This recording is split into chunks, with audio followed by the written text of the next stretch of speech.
वालेकुम student. Next lecture जो हमारा है graphically explanation of Boyle's law. Graphically explanation से पहले आप लोगों को बॉयल्ड लॉ की जर्नल इक्वेशन एक बार बोल देता हूँ जी। V P is equal to K, यानी वॉल्यूम और प्रेशर की जो प्रोडक्ट है that is equal to constant value. अब जो ग्राफिकली एक्सप्लेनेशन में हमने ग्राफ पढ़ने हैं, basically these are three types of. One is pressure to volume, other is pressure to inverse of volume, and third is pressure into product of pressure volume। तो सबसे पहला जो ग्राफ हमारा होगा that is pressure and volume, ये होगा cubic decimetre में, जबकि प्रेशर जो होगा इनटू एटमॉस्फेरिक प्रेशर में। तो याद रखना कि इनिशियल स्टेज पे, यानी जब कुछ ना कुछ आपका वॉल्यूम होगा, प्रेशर होगा, तो उस वक्त आप लोगों का जो वॉल्यूम होगा डेट इज हाई पोजीशन। अब हाई पोजीशन से ऐसा ऐसा ऐसा ऐसा जैसे जैसे आपका प्रेशर बढ़ता चला जाएगा आपका वॉल्यूम क्या होना शुरू होगा, डिक्रीज। और एक वक्त आएगा कि यही वॉल्यूम स्ट्रेट लाइन हो जाएगा, यही वॉल्यूम क्या होगा, स्ट्रेट लाइन हो जाएगा। उसकी रीज़न क्या है जी, आपको बताता हूँ जी। रीज़न ये है, लेट्स सपोज कि ये आपका क्या है जी, गैस मॉलिक्यूल किसी सिलेंडर में क्या है जी, इनक्लोज है। एक मूवेबल पिस्टन है जिस पे हम क्या कर सकते हैं जी, अपना प्रेशर अप्लाई कर सकते हैं। तो एक वक्त आएगा कि इतना प्रेशर अप्लाई होगा कि they close to each other, और सारे के सारे मॉलिक्यूल के दरमियान एम्प्टी स्पेसेस क्या हो जाएंगी, खत्म हो जाएंगी।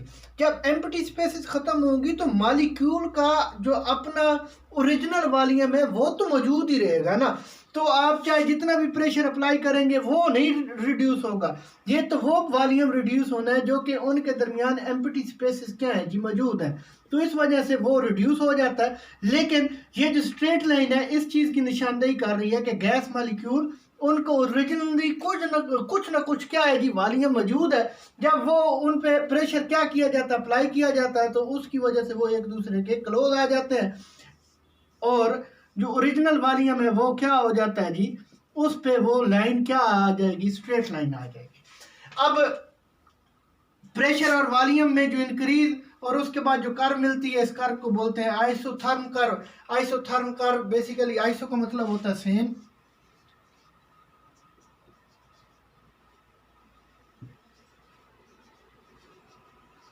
और थर्म मीन हीट।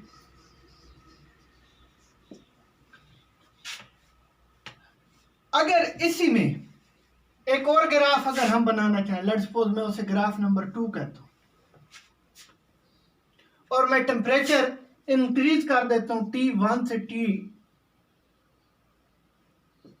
T2 कर देता हूं, और अपनी सहूलत के लिए इसे 25 सेंटीग्रेड कर देता हूं, तो याद रखना कि इससे जो आपको कर्व मिलेगी that is away from the origin,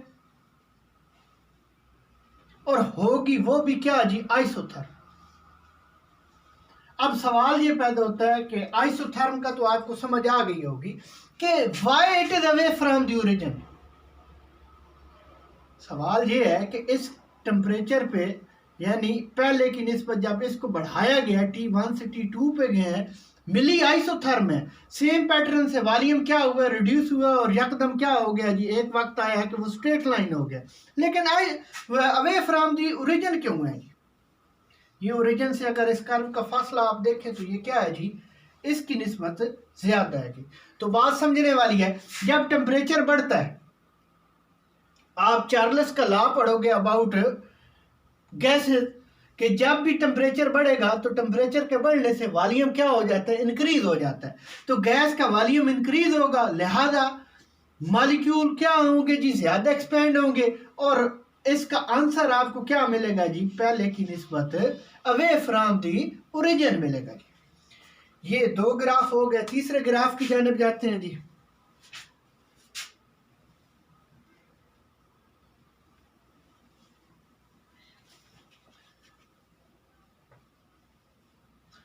graph number 3 जो है, जिसको मैंने इधर 2 लिखा है, ये वाला ग्राफ है जी हमारा। इन बिटवीन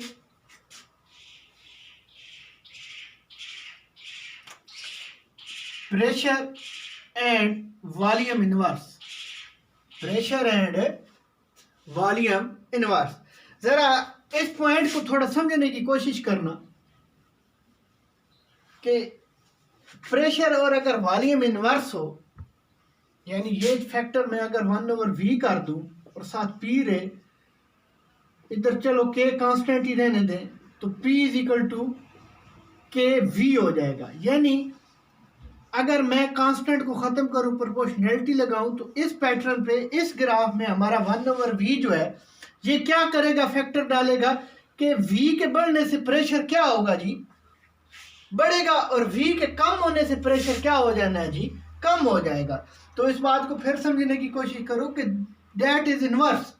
अब इनवर्स फैक्टर जो वॉल्यूम का है ये प्रेशर पे क्या इफेक्ट डालता है कि इसके बढ़ने से ये बढ़ेगा और इसके कम होने से ये क्या हो जाएगा, कम हो जाएगा। तो इसका मतलब है कि ये जो हमारा ग्राफ होगा that is started from origin, यानी मरकज से शुरू होगा। मरकज से ये नहीं मुराद कि बिल्कुल यहाँ से होगा, बल्कि क्या है जी, कुछ ना कुछ वॉल्यूम भी होगा गैस का और कुछ ना कुछ प्रेशर भी होगा। जब उसमें आप क्या करोगे, चेंज करोगे, तो एक सीधी लाइन आपको मिलेगी, यानी इसके बढ़ने से वो बढ़ रहा है, और अगर इसको आप कम करो, पीछे ले आओ, तो ये क्या होना शुरू हो जाएगा, कम होना शुरू। मैं कहता हूँ कि ये जो आपको लाइन मिली है डेट इज T1 और उसको वही 0 सेंटीग्रेड में मान लेता हूँ।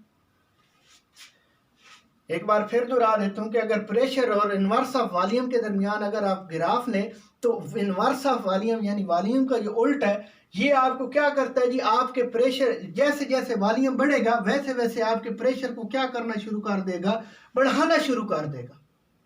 क्योंकि उल्टा है ना, वैल्यू क्या आनी शुरू होगी, कम आनी शुरू होगी। जैसे जैसे फिर ये बढ़ता चला जाएगा और वैल्यू क्या आएगी, कम आएगी, और एक स्ट्रेट लाइन आपको क्या है जी, ऑब्टेन हो जाएगी। अब अगर मैं इसी टेम्परेचर को इंक्रीज कर देता हूं,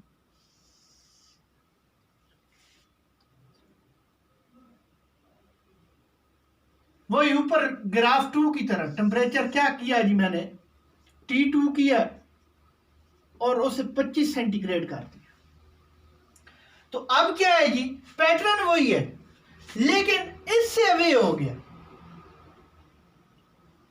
इससे क्या हो गया जी, अवे हो गया। शुरू दोनों के दोनों कहां से होंगे, ओरिजिन से होंगे। इस T2 का ट्रेंड किसकी जानिब ग्राफ का आएगा, प्रेशर की जानिब आएगा। किसकी जानिब आएगा, अब उसकी वजह क्या है कि टेम्परेचर के बढ़ने से सेम पैटर्न पे वॉल्यूम बढ़ा है। जब जितना वॉल्यूम बढ़ेगा और ये इनवर्स ऑफ वॉल्यूम है, तो ग्राफ में तो उतना ही उसने का प्रेशर क्या होना है जी, बढ़ता चले जाना है।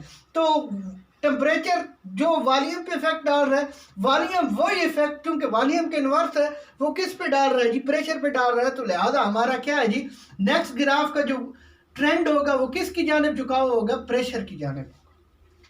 इसके बाद जो थर्ड ग्राफ है आप लोगों का, या यहां पे अभी हमारा फोर्थ बनेगा, दैट इज बिटवीन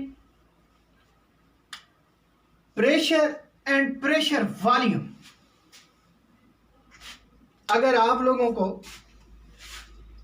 प्रेशर और प्रेशर वॉल्यूम के दरमियान ग्राफ को चेक करना है, तो एक सिंपल सी बात मैं करूंगा कि प्रेशर के बढ़ने से और वॉल्यूम पे क्या इफेक्ट है जी, प्रेशर जब भी बढ़ता है वो वॉल्यूम को कम करता है, और वॉल्यूम कम तो होगा। इक्वेशन आपको क्या मिलती है जी, PV is equal to K constant. आप जितना मर्जी प्रेशर को क्या कर दें जी, हत्ता कि वो नौबत आ जाए कि आपको स्ट्रेट लाइन वाली बात ज़हन में आ रही होगी कि गैस मॉलिक्यूल की एम्प्टी स्पेसेस खत्म हो जाए, और उनकी एम्प्टी स्पेसेस खत्म होने के बाद उनको ओरिजिनल वॉल्यूम बच जाए, तब भी क्या होना है जी, वैल्यू आपको आंसर क्या आना है जी, K कांस्टेंट आना है। तो अब P है, P जैसे जैसे बढ़ेगा, PV इसका answer that is always constant. अगर ये यहां पर है तो इसमें कोई वेरिएशन नहीं आएगी, इस पॉइंट पे भी यहां पर रहेगा। जब प्रेशर इस पॉइंट पे जाएगा तब भी यहां पर, जब इस पॉइंट पे जाएगा तब भी यहां पर। तो आप देखोगे तो आपको एक स्ट्रेट लाइन क्या होगी जी, ऑब्टेन होगी। क्यों, प्रेशर में आप जितनी वेरिएशन लाते हो उसका आंसर आपको हमेशा क्या मिलता है जी, K कांस्टेंट ही मिलता है। यानी एक स्पेसिफिक अमाउंट होती है जो कि चेंज ही नहीं होती। तो याद रखना कि प्रेशर और पी वी के दरमियान जो ग्राफ है that is in straight line. Straight line की वजह क्या है कि प्रेशर में आप जितना चेंज ले आओ वो आपको क्या है जी हमेशा एक स्ट्रेट लाइन ही वो आपको हमेशा क्या है जी एक कांस्टेंट वैल्यू ही आंसर के तौर पे देगा। तो लिहाजा जिस भी पॉइंट पे जाओगे तो नो वेरिएशन, कोई चेंज ही नहीं आ रहा आंसर में। देखो ना पी और वी का जो आंसर है वो सेम ही आ रहा है। तो जब चेंज ही कोई नहीं आ रहा तो आपको एक सीधी लाइन जहां तक आप प्रेशर वेरी करते चले जाओगे आपको आंसर क्या मिलता रहेगा, सेम मिलता रहेगा। अब इसके बाद जो नेक्स्ट हमारा लेक्चर होगा वो होगा इसकी जो है प्रैक्टिकली जो वेरिफिकेशन है उसके मुतालिक होगा। तो आप लोगों से इस लेक्चर के मुतालिक है रिक्वेस्ट है कि आप हमारा लेक्चर पूरा का पूरा देखें जी, चैनल सब्सक्राइब करें और बेल के आइकन को क्लिक करें ताकि आप तक तमाम जो है ना नोटिफिकेशन पहुंचते रहें। शुक्रिया।